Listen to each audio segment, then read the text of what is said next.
Okay, hello. This is One by Metallica, and I mean Metallica, obviously a big band in the world. They're very popular, and I'm sure pretty much everyone knows them. At least one song or two by them. So yeah, this is One, and I've never really gotten into this song. I've heard it obviously, but I've never gone into it like deeply enough.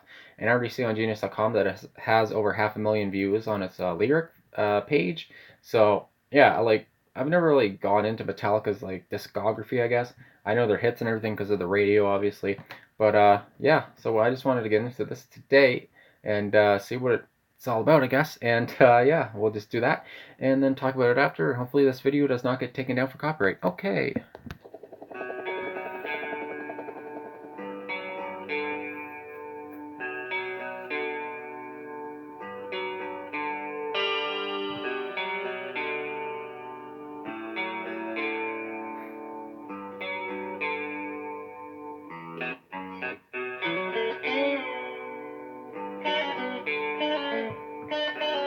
And obviously, the great intro.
I can't remember anything.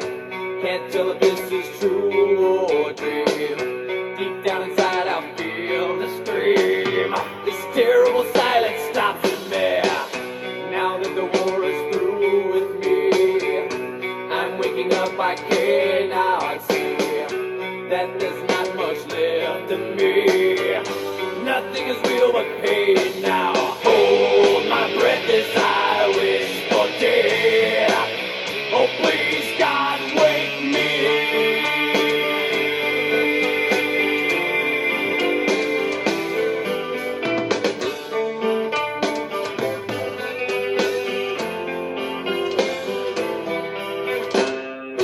Back in the womb it's much too real. In comes life that I must feel, but can't look forward to reveal. Look to the time when I live, head to the tube that sticks in me, just like a wartime novelty, tied to machines that make me be. Cut this life off from me. Hold my breath as I wish for death. Oh please God, wake me.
speech, digging my head, digging my arms, digging my legs, digging my soul, and me with life in hell. Man.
All right.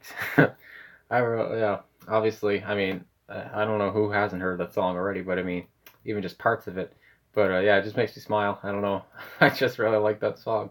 But yeah, I've never talked about the lyrics, so here we go. Um, so yeah, I don't know. The drumming, just everything, the lead guitar, just James Hetfield's growly vocals. It's just, I mean, darn near perfect here. And yeah, obviously Metallica has been one of the greatest bands of the last what since 1983 or 81 or whatever when they came out. But yeah. So anyway, here we go on Genius.com. It talks about the song. So it says the fourth track on Metallica's classic "Injustice for All" is based on the novel "Johnny Got His Gun" by Dalton Trumbo. There, Joe Bonham, a soldier in World War One, is hit by a landmine explosion that takes away his limbs and face, and becomes a prisoner in his own body. Jeez, so Joe lost his senses and can't communicate, but is still kept alive by the medical crew. Thus, the lyrics follow his plea to be put out of his misery. So yeah, I've never read anything about these lyrics before, so this is all new to me, and that's quite the way to uh, be living in that situation. That would suck. But anyway, so it says a specific passage that inspired the song is how could a man lose as much of himself as I have and still live? When a man buys a lottery ticket, you never expect him to win because it's a million to one shot. But if he does win, you'll believe it because one in a million still leaves one. If I read about a guy like me in the paper, I wouldn't believe it because it's a million to one, but a million to one always leaves one. Okay, so now I see why the song's called One. So it says, I'd never expect it to happen to me because the odds of it happening are a million to one, but a million to one always leaves one. One. Goodness, one. All right. So it says, one marked the first time Metallica did a music video for their songs. Well, I'll be. So it says the video featured footage from the film adaptation of Johnny Got His Gun, directed by Trumbo himself. Well, all right, which the band bought the rights for to make incorporating it easier. So yeah, I'm sure that would make it easier. So it says was the song also in the movie Johnny Got His Gun? So it says no, it was not. So in addition, Metallica didn't even exist when Johnny Got His Gun was released. So yeah, Metallica formed in late 1981. Okay, so it says that I know I can't remember if their first album was Kill 'Em All. I think it came out in '83. I want to say I'm not like a big Metallica buff, but obviously I'm aware of their work. So it says, where was one recorded? Recorded. The song was recorded at One on One Studios in Los Angeles, California. Okay, what is going on here with the ones? The rest of the songs from Injustice for All and the self-titled album, so their next album, I guess, yeah, the Black Album, were recorded there as well. Since 1999, the studio has gone by the name Ecstasy Recording Studios after it was bought in 1992 by the label Ecstasy Records. So yeah, just a brief uh, thing about everything here. So it says we got some comments here. It says this song is great. Kirk Hammett solo is a masterpiece, and yes, obviously it is. This is legendary. If you don't like it, okay. And then he says something rather mean. So it says best song ever, great, awesome song. The video is weird, but a good weird. I love it. It's sad that this happened to a real soldier. Some way to live when you can't even ask for mercy. Kill. Uh, they are genius, pure thrash metal. I love Metallica. So, I mean, everyone loves the song by the. Well, anyway, if you look this song up on the lyrics, I'm sure you're probably gonna like it. So, yeah, I mean, we got some lyrics here. I could just go through some stuff, and obviously there's a lot of annotations because this is a very popular song. So I'll just say the chorus here: "Hold my breath as a wish for death. Oh please God, wake me." So it says the soldier wants to take his own life but cannot due to the weak state he's in. And yeah, again, that would just suck. I mean, I don't know if this actually happened like that commenter said, but I thought it happened in a book. But maybe it was off of a real story. I don't know. Maybe someone will comment that in the comment section of this video. But anyway, so it says whether or not he was a religious person in the past, he goes so far as to entreat a higher power for mercy. I mean, in that state, you're probably going to try to do that. So it says the "Wake Me" line is referencing the idea that he is not sure if this is real or a dream. Jeez. So it says he is pleading to God to be relieved of his misery by being woken from the nightmare that is now his reality. In Johnny Get His Gun, the source of inspiration for the song, the main character attempts to take his own life fairly early on by refusing to breathe. All right. However, this is made impossible via the insertion of a breathing tube.